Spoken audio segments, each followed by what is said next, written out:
Hola y bienvenidos a la historia de Roma. La última vez dejamos a Roma en una buena nota, con Fidenas recuperada y su posición en la región un poco más estable. Los volscos eran una persistente amenaza al sur, pero para este tiempo su lado militar venía en capa caída. En unas décadas, los romanos le pondrán un punto final a los volscos y los conquistarán de una vez y para siempre. De momento, los choques ocasionales seguirán siendo una actividad frecuente para las legiones. Igual, el principal peligro provenía del norte, de la ciudad-estado de Veyes, un enemigo político, económico y militar de larga data. Aunque no peleando de forma directa, estos etruscos habían financiado a los enemigos de Roma. Después de años de evitar el conflicto, ya que sus fuerzas estaban demasiado dispersas, los romanos se sintieron listos para enfrentar a su rival norteño abiertamente, y se comprometieron con una guerra para decidir quién controlaba el centro de Italia. Como mencioné antes, Veyes era el miembro más al sur de la Liga Etrusca, una confederación de 12 ciudades-estado que controlaban Italia desde el Tíber a todo el norte del Valle del Po. Otros miembros de la Liga incluían Tarquinia, la ciudad donde nació Tarquinio Prisco, el quinto rey de Roma, y Clusio, el hogar de Lars Porsena, quien quizás haya conquistado Roma. Si hubiera existido algo de solidaridad entre estas ciudades, es imposible que Roma hubiera triunfado en la guerra contra Veyes. Pero la Liga servía en el sentido económico y cultural, en vez de ser un pacto político y militar. Este fracaso en unirse sería el fin de los etruscos, quienes además de la presión por parte de Roma al sur, también tuvieron que enfrentar a la amenaza de los galos que migraban del norte, viniendo desde los Alpes hasta el Valle del Po y exprimiendo todas las tierras que los etruscos tenían en esas zonas.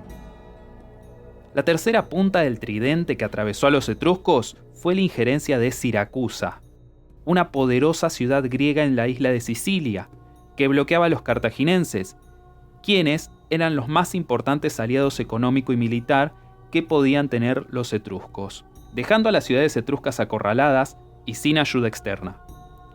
Siracusa se había ganado un lugar en el mapa al derrotar a una fuerza invasora de Atenas en el 413 a.C., y ahora querían controlar toda la península itálica. Volviendo al tema principal, la guerra entre Roma y Veyes era inevitable. Veyes se encontraba a menos de 20 kilómetros de Roma, muy cerca como para que ambos poderes coexistieran pacíficamente por siempre. Eventualmente, necesidades económicas los llevaron a la conclusión de que uno de los dos tenía que ser eliminado.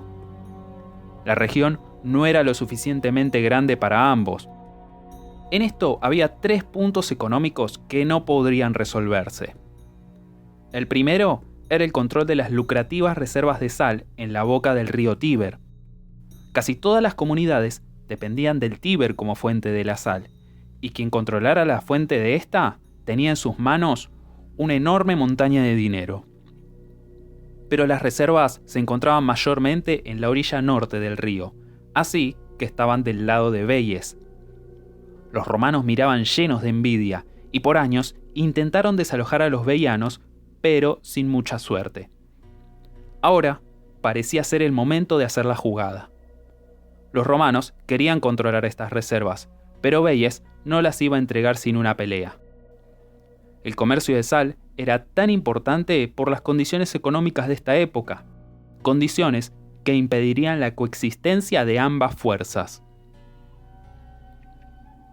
Luego de que los etruscos perdieran sus asentamientos al sur de Roma por los volscos, sus conexiones con la Magna Grecia se vieron cortadas. La evidencia arqueológica muestra que el flujo de mercancías que Veyes tuvo alguna vez como la puerta de entrada de Etruria se fue desvaneciendo.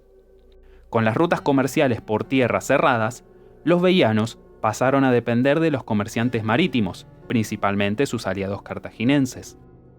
Pero después del ascenso de Siracusa en el poder, estos comerciantes cartaginenses no tenían llegada, y la economía de Veyes sufrió por ello.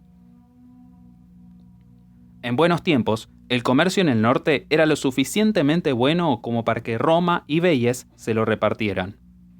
Pero ahora, la escasez no daba lugar a que existieran dos centros económicos.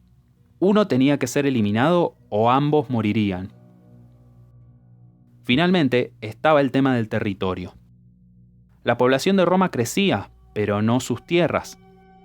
Veyes controlaba grandes extensiones de tierra fértil que cualquier romano hubiera deseado. Desde el más rico de los patricios al más pobre plebeyo, todos veían las amplias tierras al norte como la respuesta a la crisis de sobrepoblación. Los patricios querían esas tierras para relocalizar a la molesta plebe, que protestaban por una distribución más justa de los terrenos de los patricios. Y los plebeyos solo querían terrenos, no importara de quién fuera.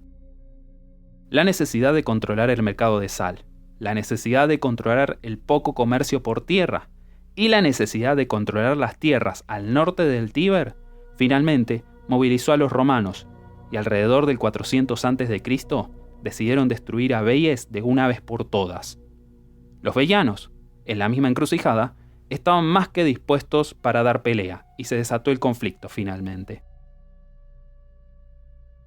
La guerra con Veyes fue muy diferente de todas las guerras que Roma había emprendido hasta ahora, y las batallas cambiarían la naturaleza y el carácter de los romanos por siempre. Tito Livio le pone la fecha a esta guerra por el 402 y 392 a.C., y la arqueología respalda esta versión con pequeñas discrepancias. La duración que se le da tradicionalmente a este conflicto es de 10 años, pero la mayoría de los historiadores creen que se ha copiado ese número de la mítica guerra de Troya, y que el conflicto real habría durado algo de 6 o 7 años. Las batallas eran intermitentes e inconcluyentes, llevando a que los romanos cambiaran tácticas e intentaran asediar la mismísima Veyes, en vez de vencer a su ejército en campo abierto. Esto forzó a los romanos a hacer algo que hasta ahora no habían pensado: mantener al ejército movilizado el año entero. Tradicionalmente, la temporada de campaña era entre abril y octubre, con los soldados volviendo a sus casas para el invierno. No había precedentes de mantener al ejército enlistado más allá de octubre.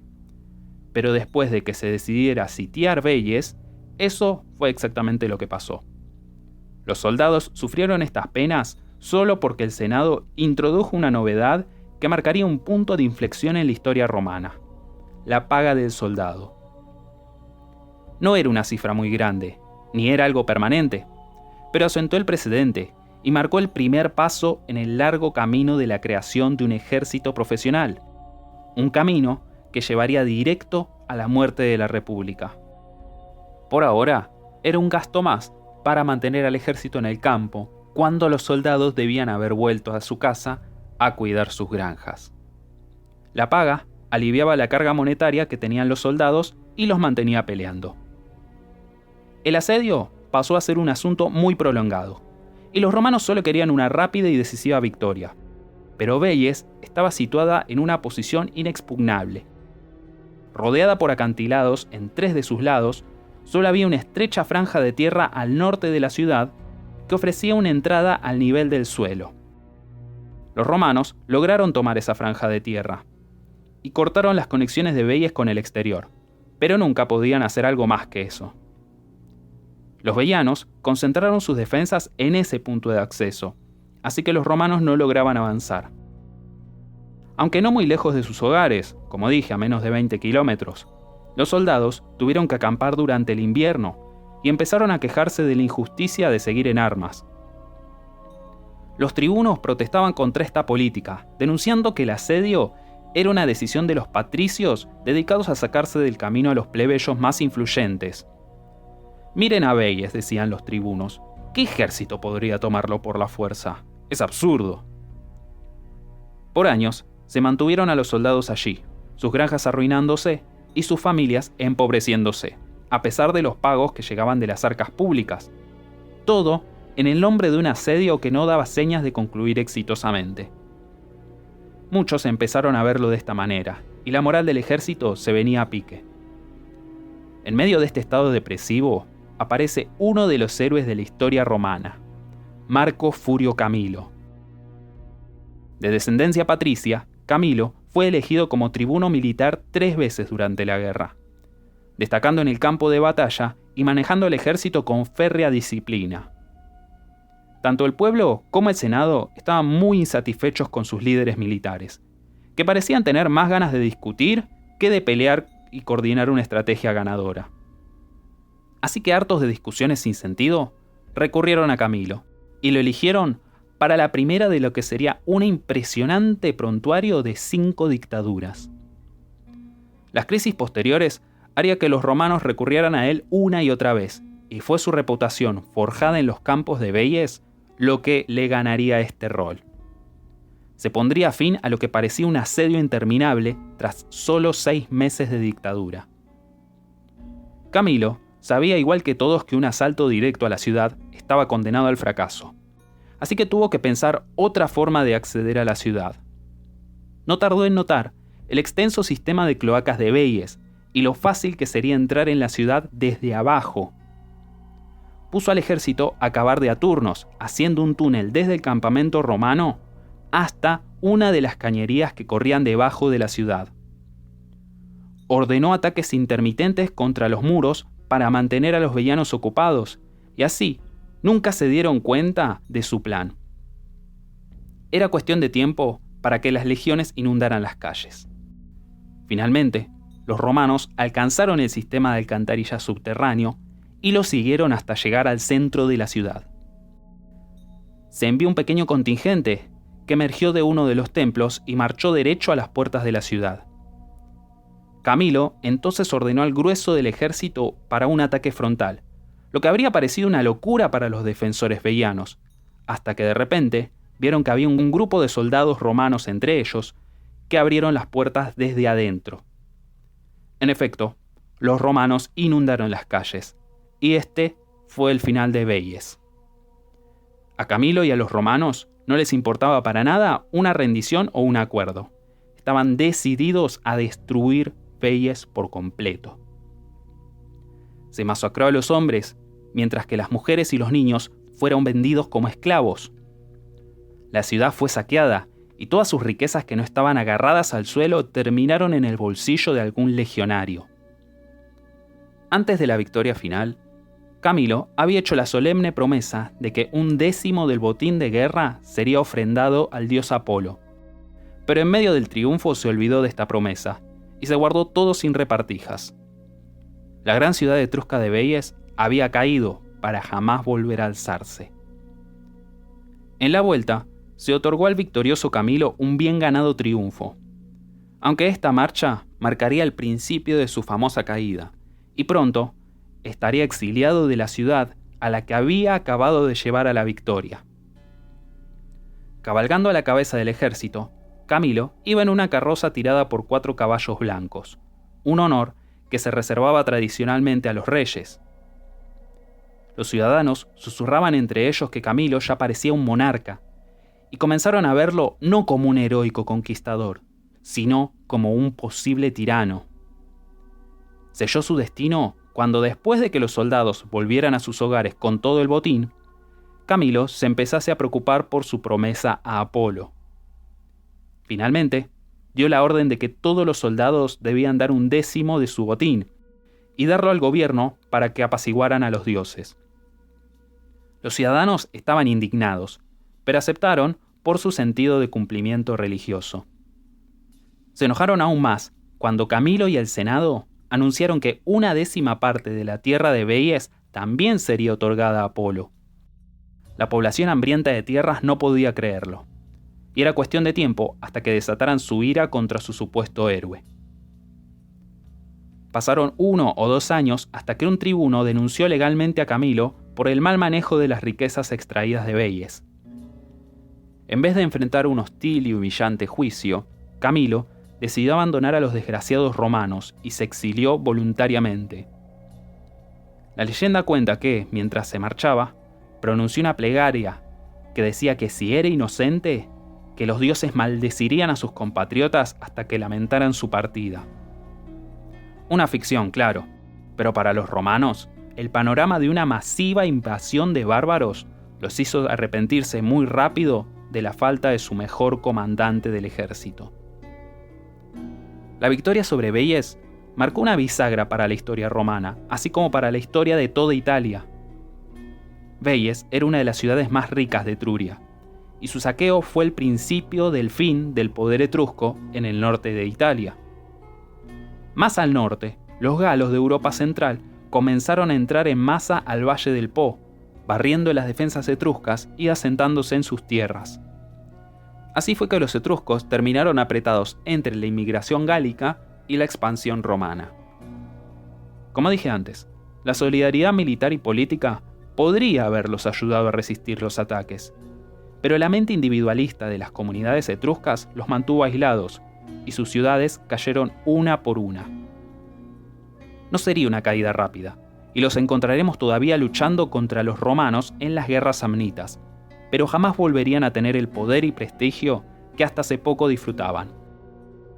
Al final, todos terminarían bajo el control romano, y serían los sirvientes de quienes hace poco eran sus esclavos. Aunque el empuje de los galos ayudó a precipitar el declive etrusco, también ayudó a que el fin no llegara muy rápido. Los romanos, embriagados de su victoria, podrían haber seguido atacando al norte y derrotado a todas las ciudades etruscas, pero una fuerza de galos se movía por el sur de Etruria hasta las mismísimas puertas de Roma, donde vencerían a los romanos decisivamente, dándoles una derrota que dejaría a la ciudad ardiendo hasta los cimientos, y con sus ciudadanos discutiendo no cuál pueblo etrusco tocaba atacar, sino debatiendo si debían abandonar su propia ciudad arruinada. La próxima semana hablaremos del saqueo de Roma y el retorno de Camilo, un evento que cerraría una época histórica y que marcaría el fin del comienzo para Roma.